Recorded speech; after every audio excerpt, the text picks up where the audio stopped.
Welcome to Finding the Modern Man podcast. Join me, Peter Kiricosta, your health and performance expert and self-leadership coach, as myself and my guests discuss and uncover what it means to be a man in today's society, helping you optimize physical, mental, and emotional health in order to create a life with purpose and passion in the changing world that we live in. Hello, and welcome back to the foundation episodes of Finding the Modern Man. In this episode, we'll be going through the first 4 of the 8 pillars of self-mastery.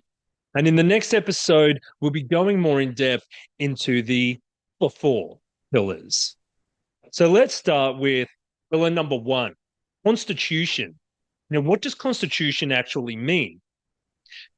The angle we're coming from with constitution is what is your genetic makeup? What deck of cards have you been dealt this life, and how can we make the best of that? And also acknowledging that every person is built differently. We see this. We can look around in the street and see people of different ethnicity. We can see people who are better at explosive sports or more endurance. We can see people who have various autoimmune issues, digestive dysfunctions, an array of other health factors that to them, and maybe not someone else. This is part of our genetic health potential, what we're made of. We also will be covering the epigenetic factors over time, which is our environment. So epigenetics being above genetics. So outside of that, what is affecting us in the house? Work. What affected us as children when we were children? When we were in utero, what was our mother's experience like being pregnant with us? All these things are epigenetic factors that also impact our health potential now. So focusing on the fact that everyone is different, don't expect other people to be like you. They're not. We should embrace this and celebrate it, because we are now wanting to find what works for the individual, not just blindly follow little tidbits of information that are fed to us in a generic format. Also, one of the areas that I love when it comes to assessing someone's health potentials and constitution is iridology, which is the study of health through the iris and different markings and structures in the eyes.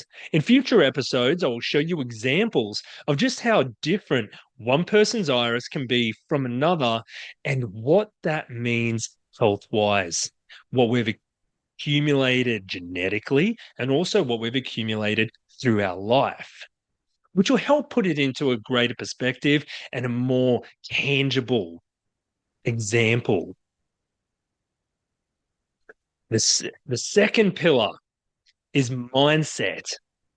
So this is not just about being positive and looking at, say, social media, where it's often about the dollar sign success, the Lamborghinis, the lions.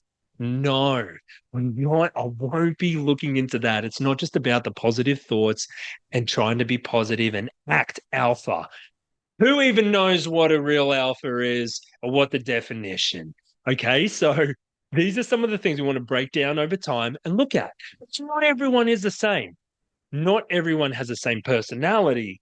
So we can't be expected to act, think, and execute things in the same way in our life.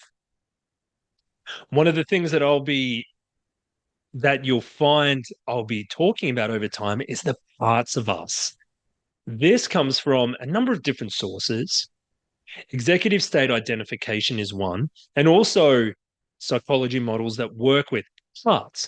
Some people call them archetypes, mind states, or just simply aspects of yourself.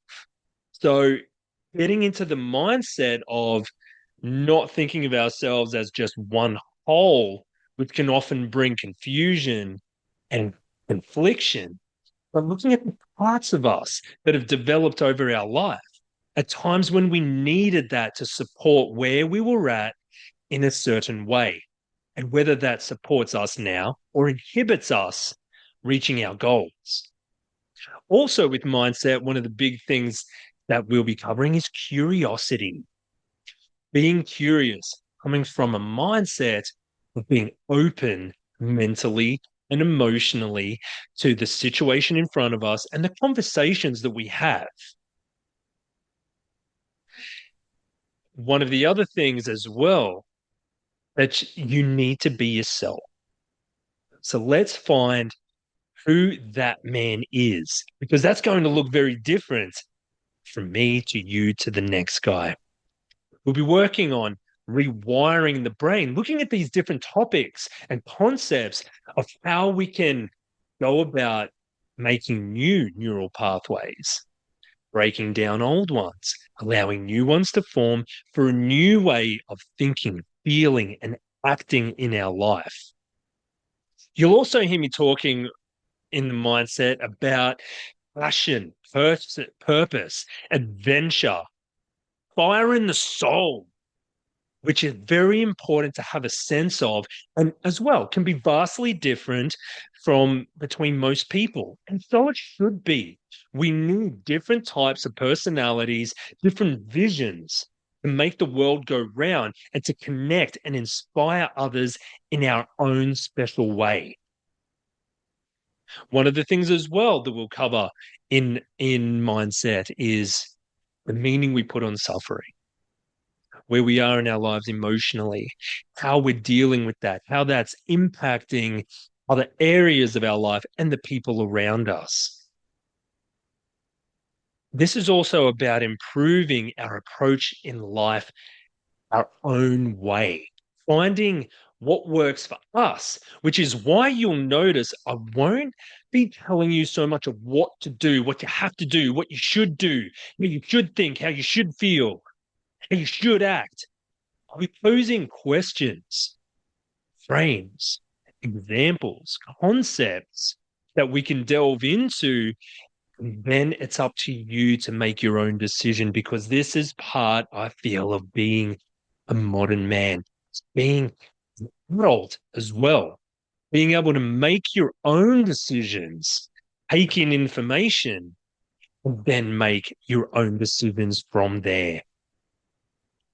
And also, one of the things when it comes to purpose, it's about living a life which your purpose is bigger than you, but very dear to your heart, which can be small or a big scale. The scale is irrelevant. It doesn't have to be the big, massive outpours and the big gestures. The smallest things concentrated in the right way can be bigger than we realize or intend. So now moving on to the third pillar of food. In this pillar, we'll be looking at, yes, clean eating. What I want to do as well is break down some of the pros and cons of different diets, how different foods work for different people as well. So again, coming back to the iridology, where we look at digestion, look at different people's constitutions and what that means digestively. What kind of meal portions and sizes would work for one and not for another? What kind of supplements may work for one and not for another?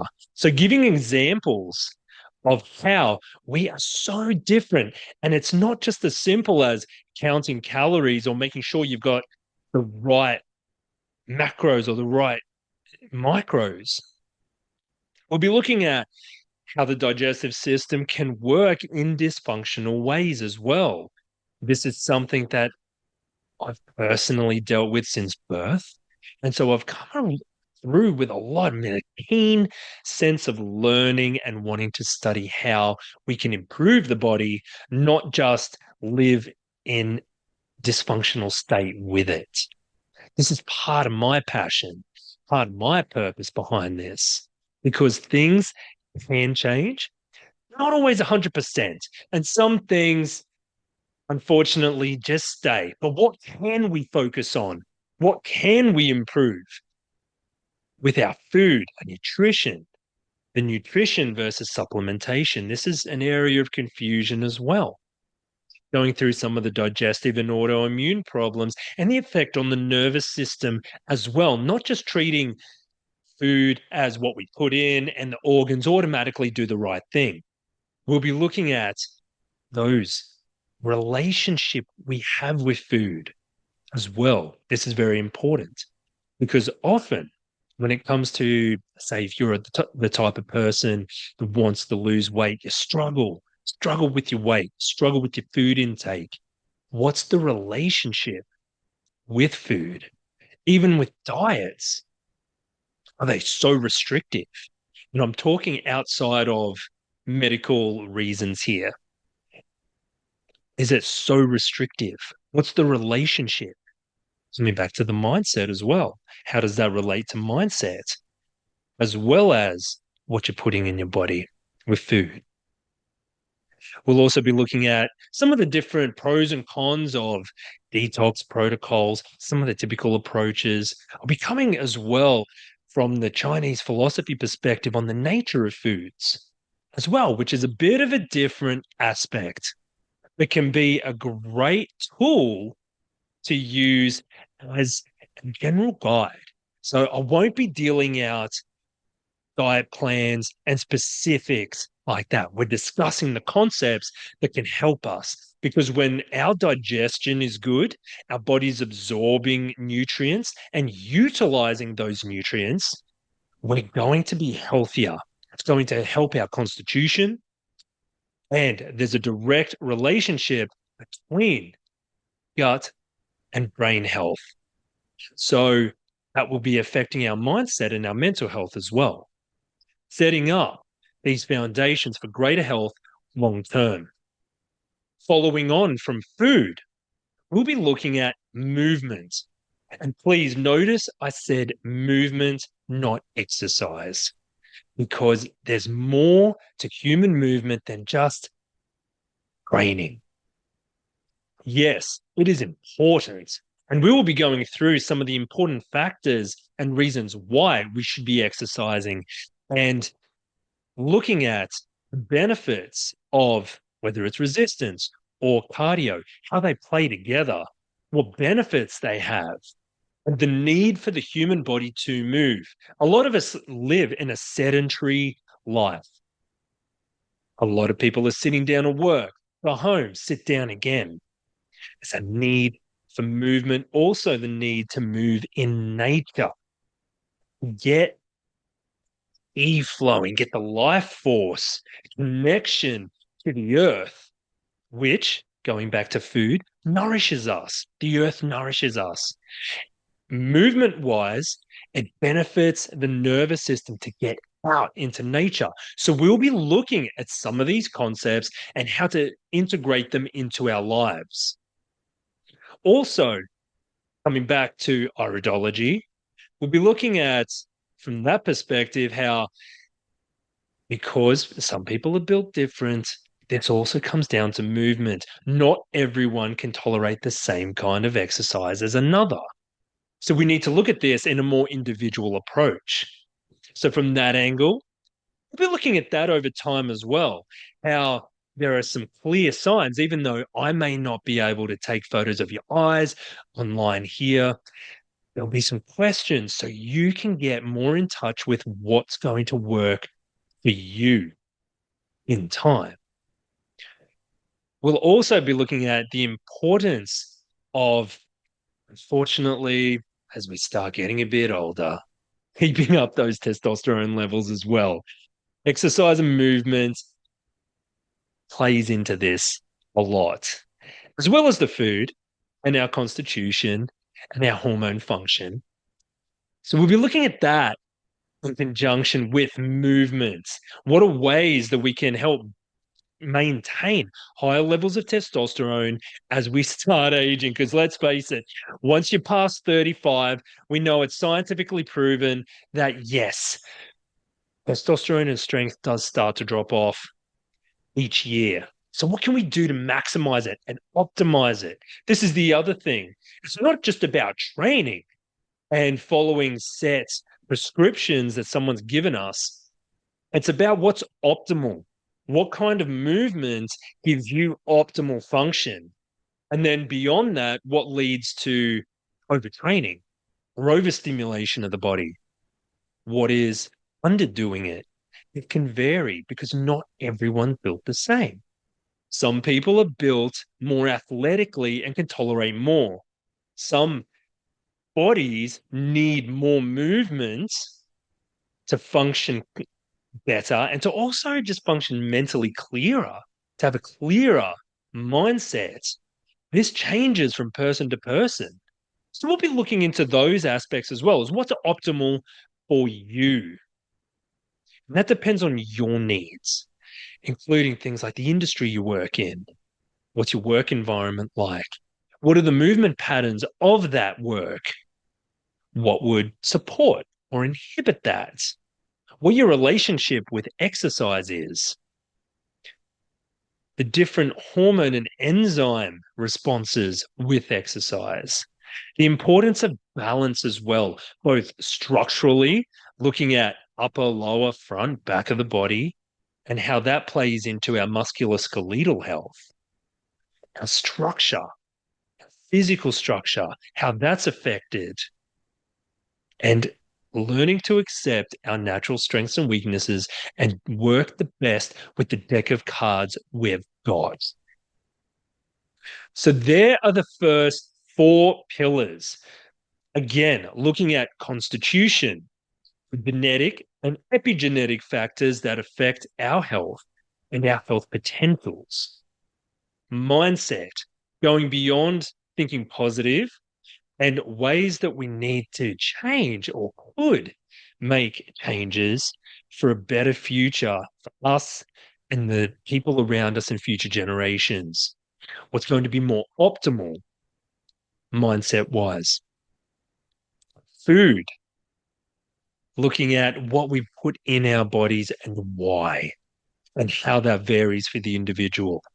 Movement, again, not just exercise, but looking at how we move and why, and what, again, is optimal for you and your life and the life you want to create.